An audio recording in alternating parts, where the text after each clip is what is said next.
The core insight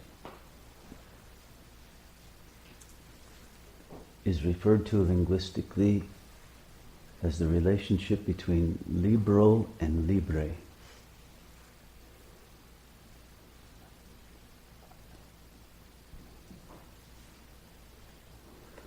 Because the human essence is that of a reader.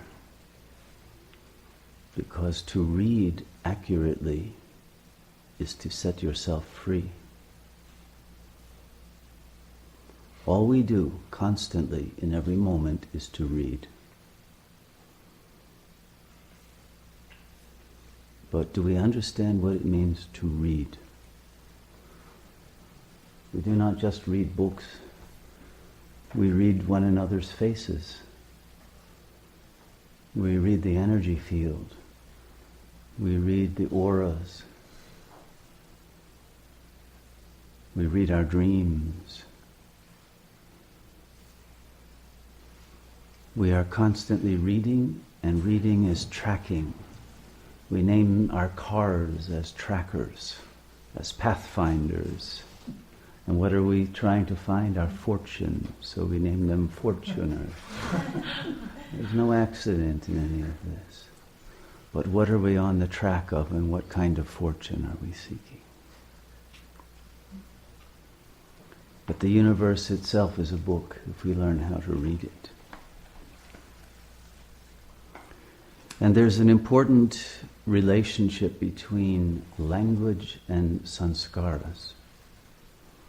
What appear as sanskaras at a lower level are realized as language at the next level up. The ego has sanskaras, but when they have been released as irresistible tendencies, they remain as inflections of the psychic field, which are part of the language of the soul. In the same way, the archetypes are the sanskaras of the cosmos. Why are there trees? Why are there flowers? Why are there birds? Why are there planets? Why are there stars? These are archetypal forms. The cosmos is based on that, but it is a language to God. And so we have archetypal forms of the self, of the divine human being, that the ego, because of its sanskaras, has deviated from. We have lost the ability to read nature, including human nature, and therefore to speak that language. Reading and speaking, or expressing, manifesting, become very important. It is useful for a musician to read music, yes, but not essential, because what you are really trying to read is not the experience of music at the sensory level, but the imperience, the language of the heart that the music is manifesting. But it is a language, and it is composed of the sanskaras, of the idioms of how that expression manifests in any particular culture. And so there are different musics. And the universe itself is a kind of music. But what is music but a language? You read it. Hearing is reading. Seeing is reading. All the senses are reading reality. But what is the self reading except itself? So the self is the reader, and what is read, and the very process of reading, which is the aha. It's the ah and the oo that becomes the of the om. It's the total satisfaction of having read the mind of God and understood it as yourself. That's why in the beginning is the Word. But the Word is always embedded in a language.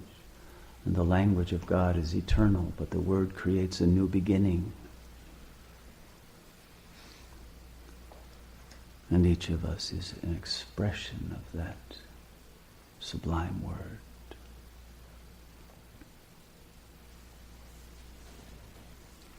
But because we have forgotten how to read, having put blinders on, And having been taught that the only thing to read is the language of the ego, and languages that are acceptable to the system, because they don't want you to have information that goes beyond that of the system.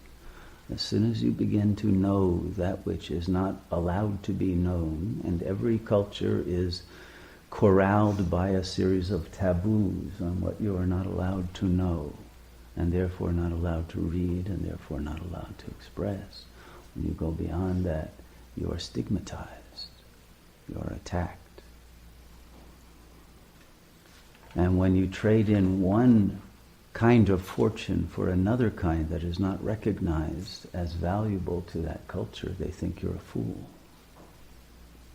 And a culture that worships money will not accept the fortune of wisdom, of love, of joy, of beauty, of the capacity to create new worlds.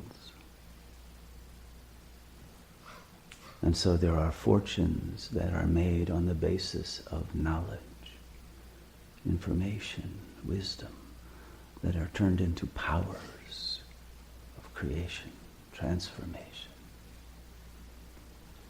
of giving birth to genius that is latent within each of us. But how do we manifest that genius?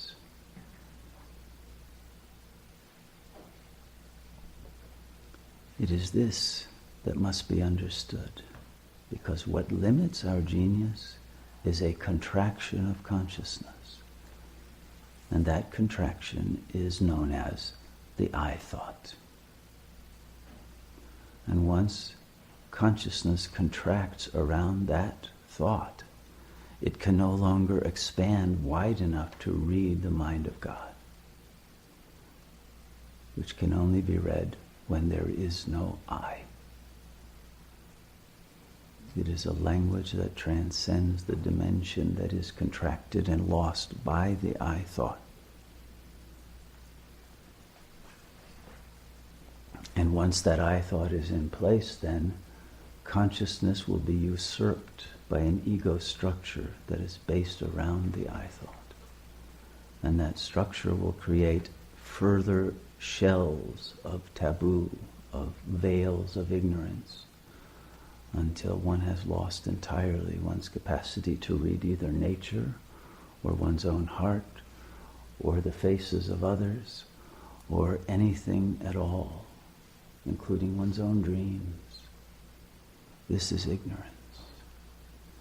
And so the spiritual process has always been that process of coming out of ignorance.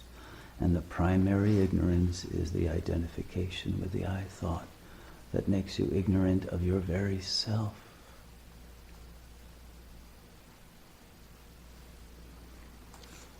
And so to be able to read the libro of the self is to make yourself libre of the ego.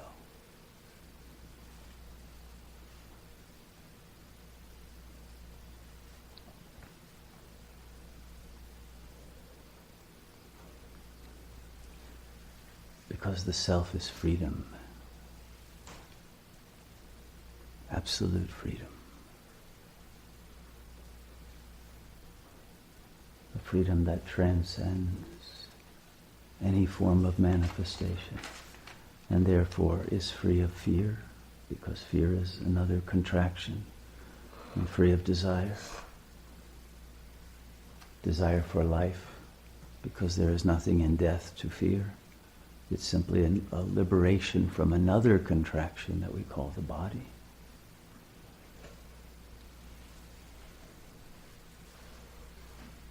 And it's that decontraction that we are witnessing while we meditate. There's nothing else that's really going on. But it's a paradoxical decontraction based upon a one-pointed focus. But it's that very focus that is the key to the letting go of the contraction around that which we are focusing upon. It is a focus that is an offering of freedom to consciousness itself, from its own point of reference, until that point itself dissolves into the infinite.